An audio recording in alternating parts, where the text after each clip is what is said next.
Muito obrigado, Sr. Presidente, senhoras e senhores deputados. Os Estados não têm amigos permanentes. Os Estados não têm inimigos permanentes. Os Estados têm interesses permanentes. Disse Lord Palmerston, o estadista inglês do século XIX, um tempo em que na Europa permaneciam vivas a experiência e sabedoria acumuladas ao longo de 26 séculos de civilização. Uma experiência e uma sabedoria que a ilusão do fim da história e outras ilusões semelhantes foram apagando. Esse tempo em que as nações europeias eram governadas por estadistas e não por pessoas simpáticas com uma mão cheia de nada e outra cheia de boas intenções, ou seja, de coisa nenhuma. E isto, na melhor das hipóteses, porque na pior é melhor não falarmos. Vem isto a propósito do choque provocado nos países europeus e na tecnoburocracia vagamente política de Bruxelas pela viragem histórica verificada na política norte-americana em relação à Europa, viragem essa determinada pela atual administração de Trump. Porque a Europa dita ocidental não era, afinal, uma amiga eterna, como a Federação Russa não era também uma inimiga perene dos Estados Unidos, como pelos vistos estamos a ver. Os interesses permanentes da América, ou pelo menos a leitura que dele faz a atual administração, assim o determinaram. E o atual Presidente foi eleito pelos americanos para defender os seus interesses e não pelos europeus para defender os seus próprios interesses europeus.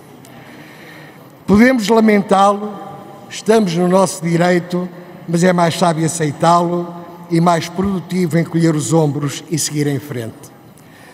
Principalmente é fundamental interiorizá-lo e retomar a velha tradição, adequada à estrita realidade, de entender a política externa como a defesa dos interesses permanentes dos nossos Estados europeus. De cada um por si próprio, em primeiro lugar, e depois dos interesses permanentes do continente europeu como um todo. Os governos não são organizações não governamentais, como o próprio nome destas o indica. Os governos não são ou não devem ser orientados por ideias mais ou menos generosas e altruístas, mas pelo bem-estar e pela perenidade dos povos que a cada momento se encontram a seu cargo. A política externa é o reino do que é e não o reino do que deve ser.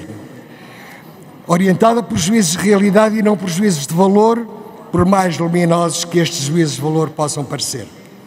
Senhor Presidente, senhoras e senhores deputados, este é um ponto central no qual vale a pena discutir.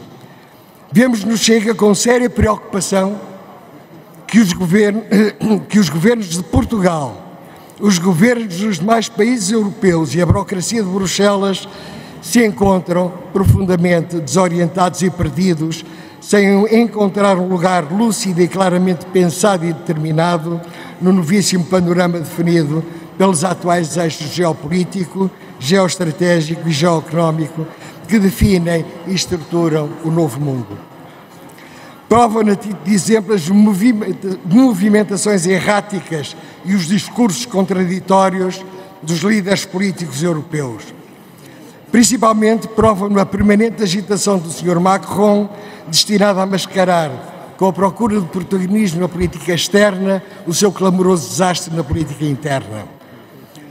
Finalmente, incapaz de encontrar o seu lugar no mundo e um caminho seguro dentro dele, a Europa e os países europeus correm o risco de perder definitivamente o seu lugar à mesa dos grandes.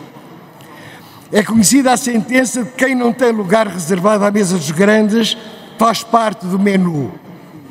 A Europa, por este caminho, após 26 séculos à cabeceira da mesa, seguramente que irá encontrar outro lugar de honra, só que desta vez no próprio menu. Muito obrigado, Sr. Presidente.